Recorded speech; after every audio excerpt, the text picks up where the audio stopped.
Keflavík komið í smá hólu. Hvað er að gerast hjá okkur í dag? Við vorum að spila betur í vörðinu seinast, en við vorum bara ekki að klára vörðina. Gáðum sáfnarfrákast þegar vorum ekki að skora og já.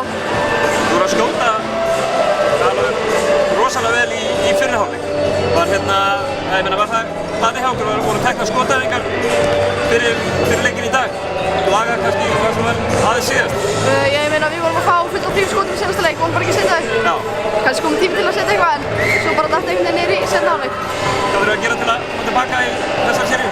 Við erum að spila aggressívari vörn, halda kannaðina meira niðri og taka frákast. Þingis kemst eiginlega ekki á stað í síðasta leik hjá okkur. Hann virðist komast vel á stað í fyrri hálfleik á þessu. Og það er að loka svona vel á hana í seinni hálfleiknum núna eða? Ég veit það ekki.